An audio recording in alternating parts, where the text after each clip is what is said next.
سائم، جس نے سارا سے بدلہ لینے کی خاطر احمر کے گھر کے ملازم پیرو کو بھی اپنے ساتھ ملا لیا۔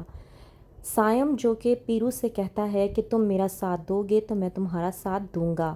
مجھے یقین ہے کہ تم میرا ساتھ دو گے، اور میں یہ بھی جانتا ہوں کہ تمہیں اپنے بیٹے کے لیے پیسوں کی ضرورت ہے۔ تمہیں پیسے میں دوں گا، لیکن اس کے لیے تمہیں وہ سب کچھ کرنا ہوگا جو میں تم سے کہوں گا۔ پیرو، جو کہ کہتا ہے سائم سے کہ میں وہی سب کچھ کروں گا جو آپ مجھ سے کہیں گے۔ اس بات پر سائم پیرو سے کہتا ہے کہ آج سے تم مجھے احمر اور سارا کی ہر خبر پر نظر رکھ کر بتاؤ گے کہ وہ لوگ کیا کرتے ہیں، کہاں جاتے ہیں، کیا کھاتے ہیں اور کیا پیتے ہیں۔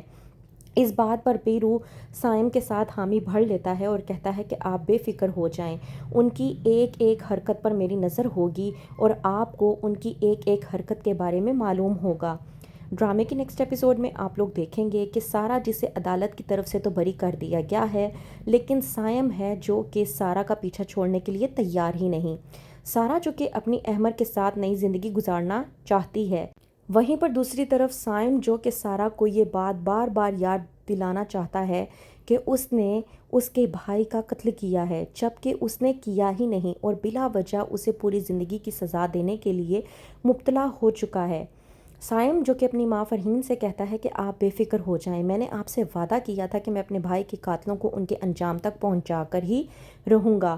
میں نے آپ سے وعدہ کیا ہے تو میں اپنے اس وعدے کو پورا کروں گا۔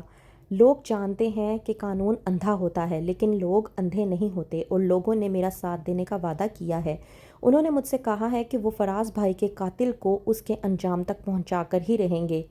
احمر، جو کہ اپنی بیوی سارا کو اپنے ساتھ ریسٹورانٹ میں لے کر جاتا ہے تاکہ وہ اس کا مائنڈ فریش کر سکے، لیکن وہاں پر بھی سائم کچھ لوگوں کو سارا کے پیچھے بھجوا دیتا ہے۔ احمر، جو کہ تھوڑی دیر کے لیے سارا کو چھوڑ کر کہیں جاتا ہے تو کچھ لوگ آتے ہیں سارا کے پاس اور آ کر کہتے ہیں کہ پیسوں کی خاطر تم نے فراز کو چھوڑ کر احمر سے شادی کر لی۔ ہمیں یقین ہے کہ احمر سے زیادہ امیر کوئی لڑکا تمہیں ملے گا تو تم احمر کو بھی چھوڑ دو گی اور اس لڑکے سے شادی کر لو گی۔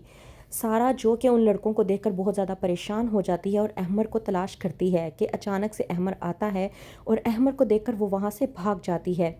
احمر سارا کی اس کنڈیشن کو دیکھ کر بہت زیادہ پریشان ہو جاتا ہے اور سمجھ جاتا ہے کہ کوئی نہ کوئی مسئلہ ضرور ہے، کہ اچانک سے جب احمر کو سائم نظر آتا ہے تو وہیں پر سمجھ جاتا ہے کہ یہ لڑکا سارا کو ٹارچر کرنے سے باز نہیں آئے گا۔ وہیں پر سائم، جو کہ احمر اور سارا کو ڈرانے کی کوشش کرتا ہے اور ان کے گھر پر کفن ایز اے گفٹ کے طور پر بھیج دیتا ہے۔ سارا، جو کہ کفن کو دیکھ کر بہت زیادہ ڈر جاتی ہے اور ایک لیٹر پڑھتی ہے جس کے اوپر لکھا ہوتا ہے کہ یہ کفن اپنے پاس رکھ لو، بہت جلد تم لوگوں کو اس کی ضرورت پڑے گی۔ احمر اس کفن کو دیکھ کر غصے میں آ جاتا ہے کہ دیبا بولتی ہے احمر سے کہ یہ کفن اس نے بھجوایا ہے، یہ لڑکی ہمیں لے ڈوبے گی، اس لڑکی کی وجہ سے ہمارے گھر کا کوئی نہ کوئی فرد ضرور مرے گا، اور میں تمہیں بتا رہی ہوں احمر، اس لڑکی کی وجہ سے ہمیں اگر کوئی نقصان پہنچا تو میں کسی کو نہیں چھوڑوں گی۔ اس بات پر احمر اپنی ماں دیبا سے کہتا ہے کہ امی بس کر دیں، آپ کو نظر نہیں آ رہا کہ وہ لڑکا کس طرح سے سارا کو مینٹلی ڈسٹرب کرنے کی کوشش کر رہا ہے، کس طرح سے وہ سارا کو ٹارچر کر رہا ہے۔ آپ نہیں جانتی کہ سارا کی مینٹلی کنڈیشن کیا ہو چکی ہے، میں جانتا ہوں کیونکہ میں اسے سنبھال رہا ہوں، اور میں نہیں چاہتا کہ مزید سارا کسی بھی قسم کی کوئی بھی ٹینشن لے۔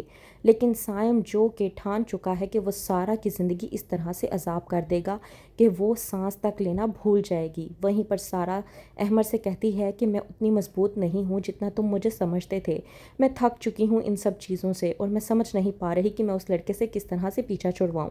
تو کیا کرے گا احمر، کس طرح سے سارا کو سائم سے بچائے گا؟ جاننے کے لیے دیکھتے رہیے ڈرامہ سیریل ہمراز۔